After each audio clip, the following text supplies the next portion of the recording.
Hari ini saya sudah diperiksa sebagai tersangka dan dilakukan penahanan. Alat bukti yang diajukan masih perlu didalami atau dikonfirmasi. Menurut saya, ini belum cukup untuk dilakukan penahanan. Saya siap menghadapinya dan saya merasa memang ini kriminalisasi. Saya rasa tidak lah, Pak.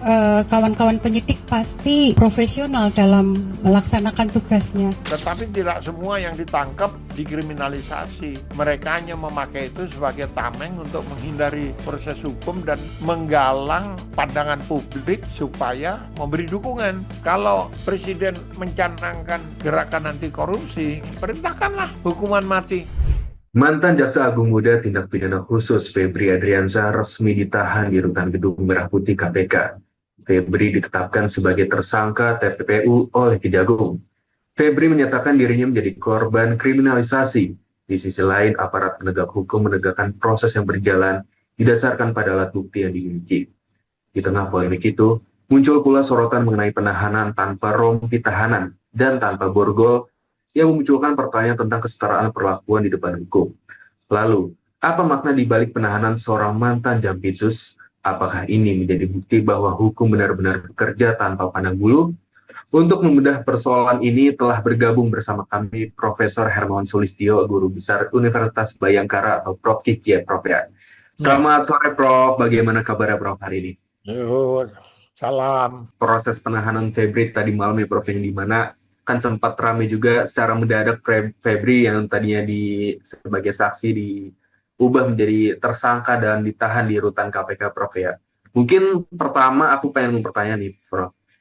Febri kan saat ditanya oleh wartawan media pada saat proses penahanan, dia menyebut bahwa dirinya dikriminalisasi nih, Prof. Dari pengalaman Prof selama mengawal penegakan hukum, kapan sih klaim kriminalisasi layak dipercaya, Prof? Dan kapan itu hanya strategi pembelaan saja?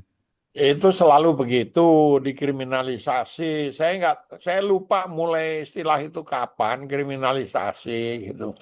Ya udah, barang buktinya jelas-jelas emas 74 kilo. Itu kalau saya pakai kalung gitu ya.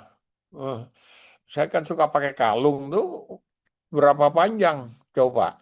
Nah, saya membayangkan dengan emas yang segitu banyak, dengan valuta asing yang begitu besar jumlahnya, perkiraan sementara itu kan 500 miliar. 500 miliar itu kan setengah triliun. Ini belum dibuka lagi nih data TPPU dalam bentuk perusahaan-perusahaan cangkang yang odong-odong itu, perusahaan odong-odong. Sampai sekarang datanya kan minimal di 16 perusahaan. Itu hitungannya triliun pasti. Nah, gimana orang nggak marah terus mau dikriminalisasi? Ini sudah depan, belakang, samping kanan, samping kiri, dikepung bukti, nggak mungkin lah. Dan jaksa, penuntut, ya, polisi itu tidak boleh memberlakukan asas praduga tak bersalah. Kalau praduga tak bersalah, nanti semua penjahat kriminal seperti itu akan lolos. Harus bekerja dengan asas praduga bersalah. Praduga bersalah itu presumption of guilty. Jadi bukan tidak bersalah. Kalau tidak bersalah, nah pertanyaanmu tadi adalah praduga tidak bersalah. Ya akan lepas kriminalisasi. Jangan dikriminalisasi. Diasumsikan bahwa yang bersangkutan itu, tersangka itu dibuat-buat supaya dikriminalkan. Nah, memang pada kasus-kasus tertentu ada potensi atau ada kasus-kasus kriminalisasi. Tetapi tidak semua yang ditangkap dikriminalisasi. Mereka hanya memakai itu sebagai tameng untuk menghindari proses hukum dan menggalang pandangan publik supaya memberi dukungan. Kalau misalkan aku meng-highlight dan meriwes tayangin penahanan Febri tadi malam, yang dimana dia kan menjawab kalau misalkan seharusnya dirinya tidak ditahan pada malam itu karena si penegak hukum itu tidak atau belum memperdalam alat bukti yang ditemukan. Itu dapat disebut sebagai pembelaan dari Febri sendiri nggak sih, Prof? Iyalah, gimana belum memeriksa, kan polisi nggak mungkin nangkep kalau dia nggak periksa. Nah, pertanyaan saya lanjutan dari itu, mau nggak jaksa yang sekarang itu menangani kasusnya, menyidik itu menggunakan informasi dari Polri? Nah, mau nggak Polri ngasih? Nah, kalau Polri ngasih, mau nggak digunakan yang memberatkan Febri? Jangan-jangan hanya dipakai nanti yang meringankan saja gitu. Jadi itu cara ngeles tersangka ya begitu. Aku pengen menyorot tentang proses penahanan tadi malam di Prof, yang dimana itu kan juga banyak nih di media sosial dan netizen yang berkata kalau kok beda sih perlakuan penahanan antara Don Rito dan Febri Ardiansyah, mulai dari waktu penahanan yang berbeda, terus juga perlakuan yang dimana Don Rito mengenakan rompi, sedangkan Febri Ardiansyah tidak, terus juga Febri Ardiansyah juga dilihat kalau dia tidak mengenakan borgol. Prof, apakah ini murni sebagai diskresi penyidik atau publik berhak mempertanyakan adanya perlakuan yang berbeda nih, Prof? Itu kan baru Don Rito. Nah, yang ditangkap sekarang mantan Jampitsus ini kan Don Corleone. Don Corleone itu mbah gitu. Kalau di Amerika itu jadi legenda kriminal di sana gitu. Nah, kebetulan anak buahnya namanya Don Rito. Nah, jadi jangan-jangan Don Corleone-nya ini, atau ada lagi yang lebih tinggi Don Corleone-nya. Suruhlah dia buka mulut dengan ancaman hukuman mati misalnya. Orang panik, takut, dia akan ngomong. Dia akan ngomong.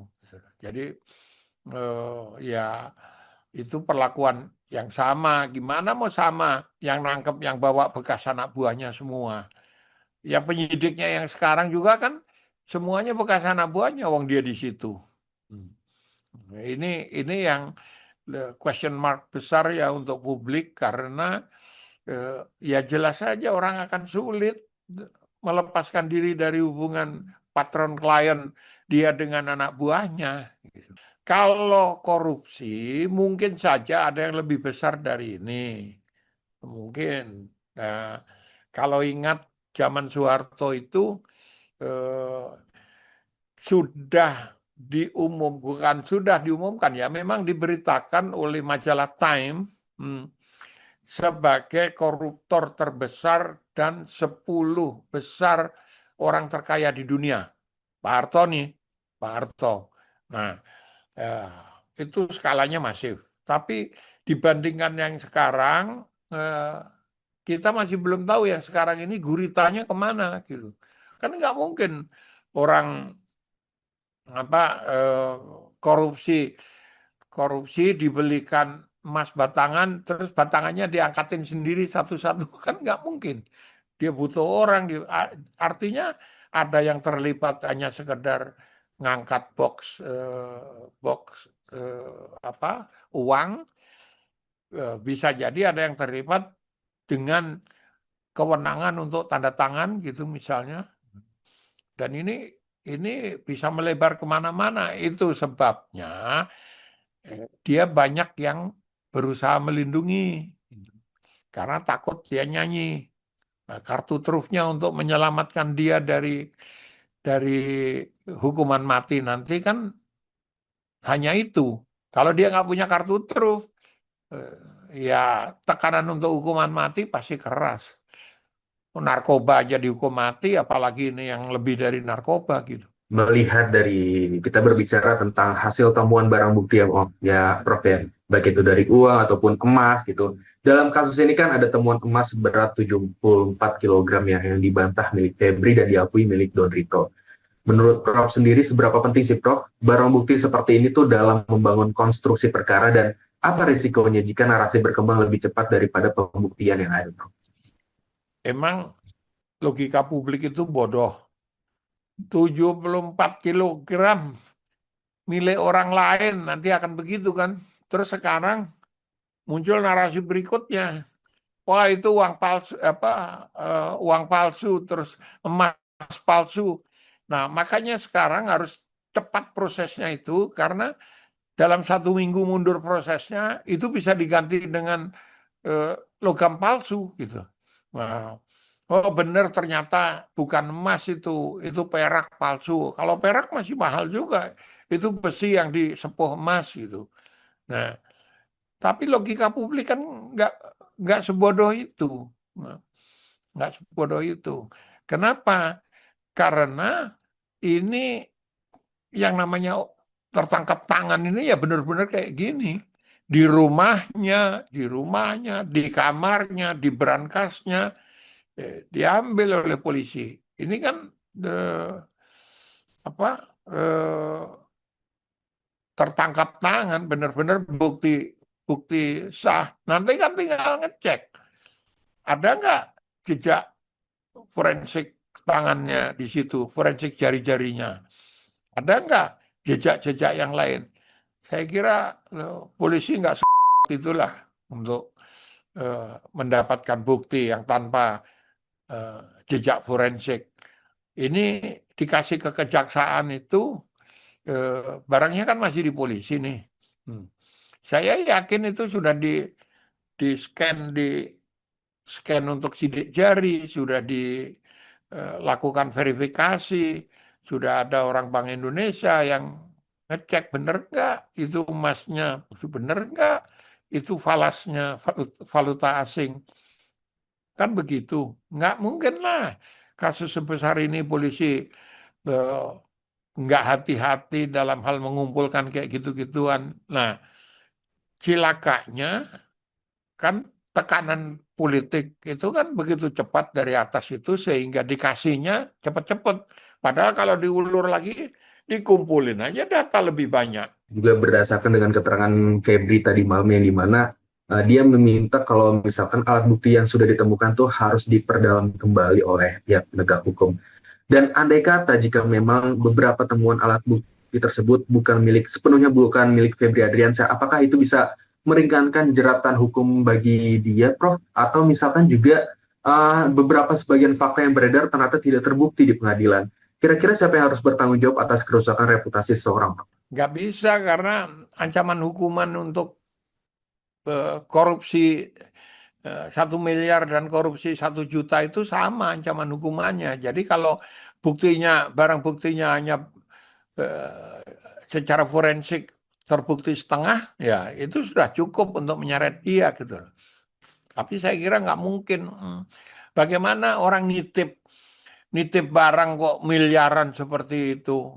Udah nggak masuk akal. Udah gitu kan ditutup-tutupi. Kalau nggak digerebek polisi kan nggak ada orang tahu.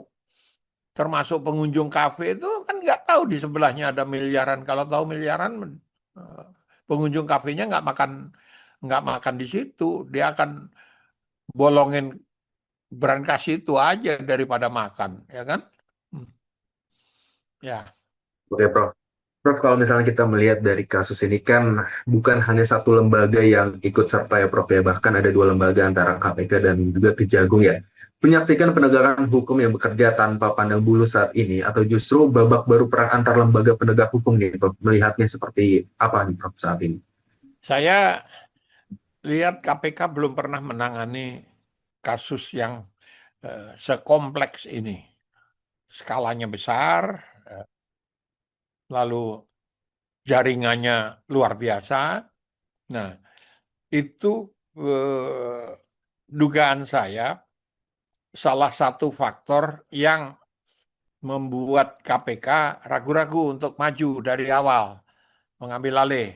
Nah, sekarang ini ditangani oleh Kejagung dengan keterlibatan KPK sebagai pengawas. Kalau itu sudah dilakukan, pertanyaan saya kan, siapa di KPK yang melakukan fungsi pengawasan itu? Kalau bagian penuntutan sampai penuntutan itu kan jaksa. Jaksanya KPK itu kan dari kejaksaan. Nah, jadi ini rumit ini. Jangan-jangan jaksa yang ditempatkan di situ itu dulu yang menugaskan Febri.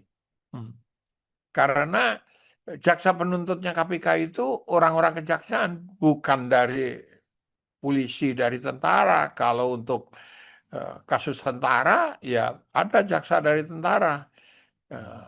Polisi itu jaksanya itu dari Kejaksaan Agung. Nah, kalau dari Kejaksaan Agung, saya nggak tahu detail orang-orangnya ya, tapi ya itu dari tempatnya Febri dulu dikirim kan. BKO jaksa namanya. BKO jaksa kalau dia dikirim, sekarang bayangkan orang yang dikirim itu utang budi sama Febri, utang duit mungkin ya. Terus sekarang disuruh meriksa, emang tega dia. Terus juga kalau misalnya kita melihat ini kan suatu kasus yang dapat dikatakan besar ya Prof ya. Dan yang dimana yang terlibat adalah seorang mantan Jaksa Agung Muda Tindak Pidana Khusus yang artinya pada akhirnya ini menjadi tahanan nih Prof. Seberapa besar sih guncangan institusional yang ditimbulkan peristiwa ini bagi kejaksaan Prof ke depannya? Di dalam sebuah institusi itu selalu ada good guys, bad guys. Nah, ini yang bad guys. Ternyata kan tadinya kan wah dia berani nangani kasus-kasus besar, good guys. Ternyata good guys-nya ini bad guy. Nah, tetapi orang-orang di dalam semuanya di kejaksaan kan masih adalah orang-orang baik kayak begitu, yang percaya pada institusinya. Nah, percaya pada institusinya, pada kasus seperti ini, mereka tidak berani bersuara, tapi senang pasti. Tuh, lihat duit setan dimakan jin. Gitu. Nah, ya gimana ya, orang-orang yang terlibat mantan bosnya semua kan gitu. Yang mungkin masih bisa nyuruh-nyuruh, masih bisa ngatur-ngatur gitu. Tadi kan Prof Kiki juga bilang kalau kemungkinan masih ada gurita lainnya yang belum ditemukan. Berarti ada kemungkinan penyidik akan memperdalam dan apakah ada kemungkinan ada tersangka baru nih Prof dalam kasus ini ke depannya? Kalau saya sebut bukan kemungkinan lagi gurita lain itu sudah pasti. Cuman keberanian penyidik yang sekarang, yang sedang bekerja ini, dia mau sampai mana gitu loh. Gurita itu kan jaringan-jaringannya kan kemana-mana, namanya juga gurita gitu. Nah, tentakel mana yang dia mau potong duluan gitu. Itu, dan gurita satu tentakelnya dipotong, masih ada 10 lagi yang bisa ngeroyok, bisa menjepit orang yang motong itu gitu. Jadi ini masih banyak. Nah, sampai sejauh mana ya kita lihat keberaniannya. Kalau Presiden mencanangkan gerakan anti korupsi, perintahkanlah hukuman mati, tembak di depan publik. Kalau perlu kita serahkan ke kejaksaannya Cina itu tadi, kalau itu tidak bisa dilakukan, hukuman matinya di alun-alun aja. Wong di Arab itu dilakukan, di Jeddah kan dilakukan. Kalau nyuri itu dipotong tangannya. Lah ini yang nyuri kan tangannya, kakinya ikut menikmati, sepatunya sepatu mahal kan, mulutnya ikut menikmati. Saya sebetulnya tidak pro hukuman mati, karena itu hanya hak Tuhan untuk mencabut nyawa seseorang. Hak itu kita ambil alih. Tetapi mengingat efek deteren dari hukuman selama ini tidak ada, dihukum udah maling ayam, dihukum berat, maling triliun, tidak diapa-apain kayak gitu. Karena orang tidak takut korupsi. Karena contoh yang ditangkap, yang dipenjara, yang itu nanti ini tuntutannya pasti bisa jadi hukuman mati, ya kan? Terus hukuman mati, proses, ketok palu hukuman seumur hidup, ya kan? Setelah setahun dia jalan-jalan di luar, mana yang dihukum mati, mana yang dihukum itu langsung dieksekusi 20 tahun kayak gitu? Enggak, semua bisa jalan-jalan di luar kok. Asal malam nggak ketahuan kan gitu. Kita semua tahu itu.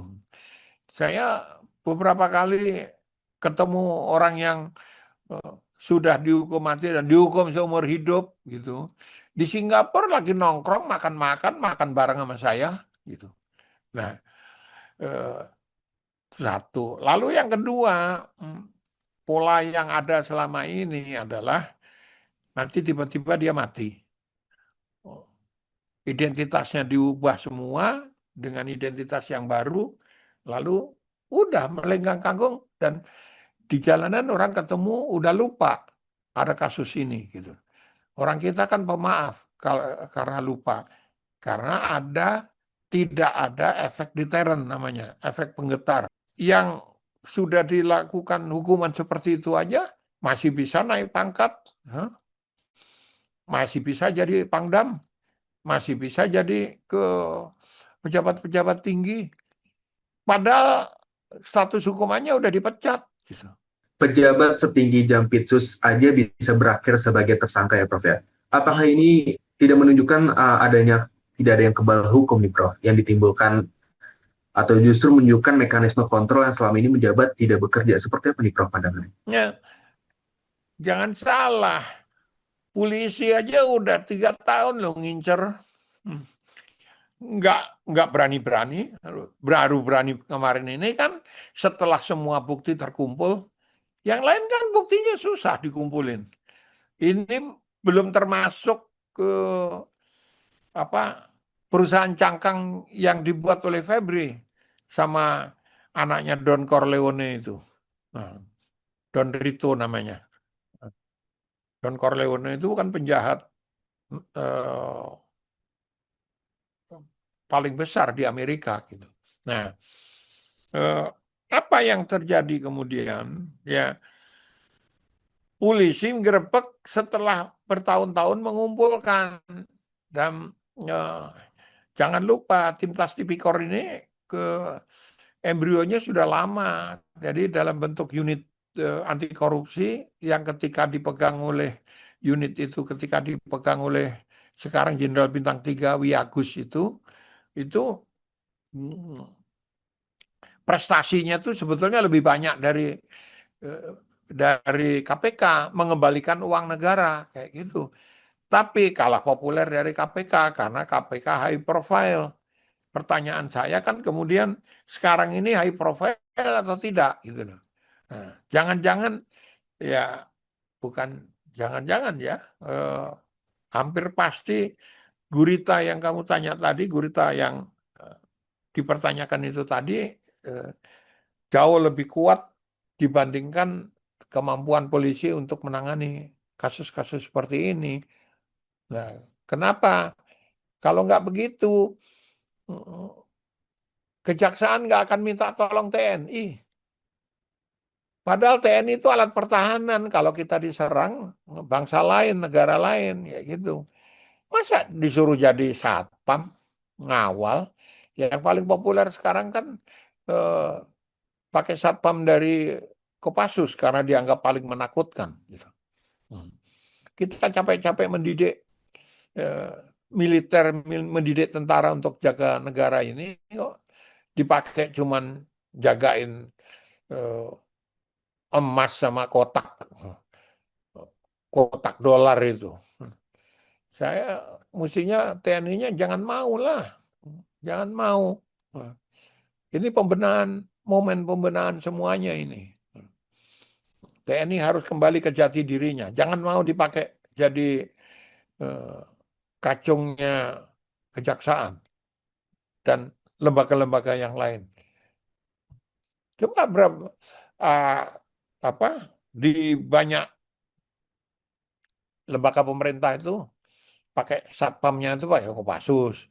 Di kereta api pakai marinir. Di bandara pakai Den Bravo. Itu pasukan-pasukan elit yang mendidiknya susah, lama. Hmm. Masa disuruh jaga kotak dolar sama emas batangan palsu, katanya palsu. Ya, Bro, berarti kan kita juga dapat menyimpulkan bahwasannya ini merupakan suatu kasus yang besar dan berat ya Prof ya, apalagi banyak pihak yang ikut terlibat. Apakah dapat dikatakan memiliki dampak psikologis nih Prof bagi penahanan atau penegak hukumnya, baik seperti jaksa-jaksa yang hari ini sedang menangani perkara ini, dan apakah mereka akan semakin independen nih Prof, atau justru semakin berhati-hati karena takut dikriminalisasi? Seperti apa Prof pandangannya? publik yang menilai. Ya, sekarang publik yang menilai. Sekarang ini nggak bisa ngumpet-ngumpet. Apa ini era keterbukaan? Nggak bisa ngumpet-ngumpet. eh, Apa? Ibaratnya kentut itu pasti ada baunya gitu. Lah, eh, eh, nggak bisa jaksa itu lalu ngumpet-ngumpet lalu main perkara selindat-selindut gitu sampai ada jokes. Enakan sama polisi, polisi bisa dinego. Kalau jaksa pasang tarif nggak bisa dinego. Ini para penjahat itu ngomongnya begitu. Nah, dan ada aspek yang lain, aspek pendidikan menurut saya. Saya berkali-kali ngomong dengan bukti yang ada gitu ya.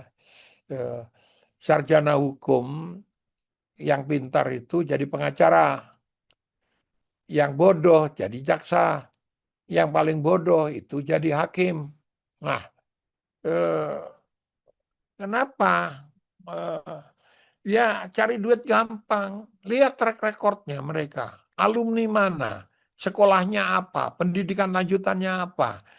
Eh, Lalu kasus-kasus yang ditangani apa? Ini kasus besar, tapi sebetulnya tidak sulit. Kenapa? Barang buktinya udah ada.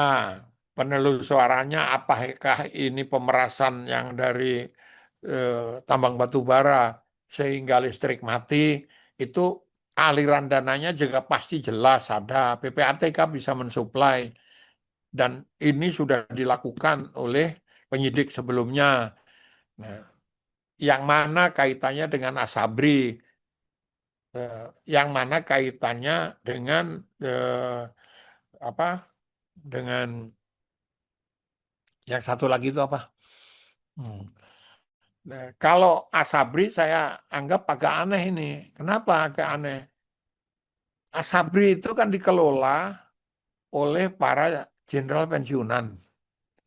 Nah, jenderal eh, lalu mengelola uangnya anggota, uang setoran anggota. Ketika ini digerebek ke kejaksaan dan sampai divonis, kok tentaranya nggak belain? Nggak belain loh. Ya belain lah, tapi di belakang. Nah sekarang ini kasus ini digerebek polisi, langsung tentaranya bergerak. Kejaksaan dijaga, pakai panser, di semua dijaga, malah tersangkanya sendiri juga dijaga, gitu. Rumahnya dijaga oleh pasukan elit, gitu. Agak aneh buat saya. Kalau Lepri de Corps namanya, semangat Korsa itu Lepri de Corps, itu berlaku universal dan umum, maka harusnya ketika dia belain kasus yang sekarang itu sama juga dengan pembelaan pada saat Asabri digerebek gitu, sampai diproses hukum gitu loh. Ini nggak terjadi, jadi ada perbedaan perlakuan juga. Ya kalau spekulasi kan bisa saja yang ngelola Asabri itu pelit, nggak dibagi-bagi sama anak buahnya di bawah. Kalau yang sekarang dibagi-bagi, jadi ketika diminta kejaksaan jadi penjaga, mau aja gitu. Ini Republik ini pemerintahan ini pemerintahan paling buruk dalam sejarah pemerintahan di Indonesia.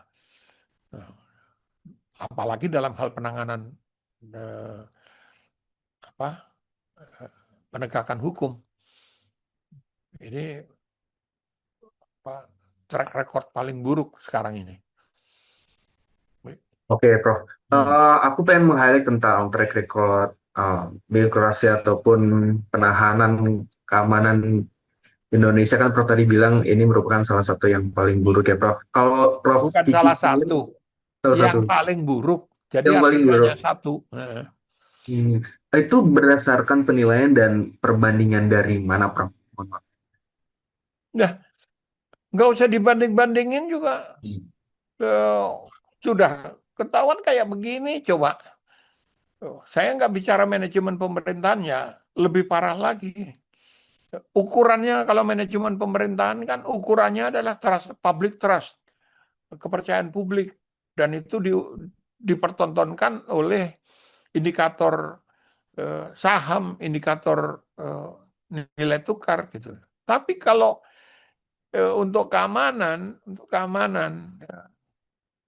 tentara itu dididik, dilatih untuk membela negara. Nanti kalau ada perang kayak Iran lawan Israel, itu dia bisa menjaga kedaulatan negara ini. Bukan untuk jadi manajer MBG. Manajer pangan, coba. Kalau pertanyaannya adalah dari aspek keamanan, ya jawaban saya itu. Yang rusak dalam sistem kita adalah profesionalisme pada bidang masing-masing. Merit system itu diabaikan sama sekali. Termasuk pada kasus yang sekarang ini. Gitu. Pembagian peran, lalu kematangan dalam menangani kasus itu tidak terlihat sama sekali. Tidak terlihat sama sekali karena memang ditutup-tutupi. Kenapa ditutup-tutupi? Karena orang itu pasti terlibat. Sejumlah tokoh tuh cukup pesimis, Prof, dengan KPK yang kini dianggap takut menangani kasus ex-Jambitus ini. Bagaimana Prof Kiki melihat ini? Saya kira tidak sedikit, sangat takut. Buktinya nggak berani. Ya, kalau KPK memang betul-betul tahu fungsinya dan pemberani, ambil alih, nggak usah nunggu diserahin. Dia bisa mengambil alih kasus. Ini nanti jeruk makan jeruk kalau ditangani kejaksaan. Kami ambil alih. Terus setiap proses pemeriksaan, setiap proses penuntutan segala macam, buka ke ruang publik, cari dukungan publik. Wah, hebat itu baru KPK kalau kayak gitu.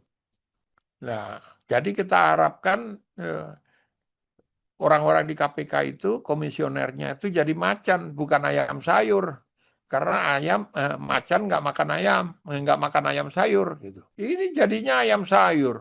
Oh, nanti dipertimbangkan. Pertimbangan apa? Udah di depan mata kok. Jadi cari yang pemberani. Terus kalau nanti merasa terancam, diancam tentara misalnya karena kejaksaan dilindungi oleh tentara, minta dari Satpam aja atau dari Hansip jadi pengawalnya KPK kan gitu. Tapi jujur aja saya juga agak kaget kok polisi berani tiba-tiba berani kayak begitu. Kemarin polisi dihujat-hujat sekali ini kita kasih 2 jempol lah. Jadi sebaiknya udahlah buang semua teori tentang konflik kepentingan, tentang konflik politik segala macam, fokus ke Febri. Dengan cara apa? Publik akan puas kalau dia dihukum mati. Karena apa? Kemarin belum lama kan ada berita dari Cina, mantan Perdana Menterinya aja ditembak mati, gitu lah. Karena korupsi, ada gubernur, ada pejabat-pejabat tinggi, 5 atau 10 ditembak mati. Kita pengen lihat itu terjadi di Indonesia, gitu loh. Tuntutannya harus tuntutan hukuman mati, bahwa nanti jadi seumur hidup itu masalah lain gitu loh. Kalau nggak publik nggak percaya ini. Bener. Jeruk makan jeruk mana ada. Semua penegak hukum harus sejak awal dilatih untuk berani. Kayak gitu. Kalau nggak berani, bertani aja. Ikut saya bertani jagung di Cibadak di Sukabumi sana. Nah, saya ngelola ini pertanian eh, kecil-kecilan, ikut saya aja. Kalau dia udah menetapkan hati berkarir di penegakan hukum, polisi, kejaksaan, nah, buang semua rasa takut itu. Caranya seperti apa ya? Macam-macam lah. Ya. Masa saya harus mengajari para pengecut? Yang terjadi kan ini pengecut aja semua nih. Kenapa bisa kayak gini kayak gitu? Yang mengawasi ikut-ikutan kok ngerampok. Begitu. Ya. Prof, apapun nanti putusan pengadilan, perkara ini sudah menjadi salah satu ujian terbesar bagi penegakan hukum Indonesia ya, Prof ya. Yang dipertaruhkan bukan hanya nasib seorang mantan pejabat tinggi kejaksaan, melainkan juga kepercayaan publik terhadap prinsip equality before the law, bahwa setiap orang diperlakukan sama di hadapan hukum.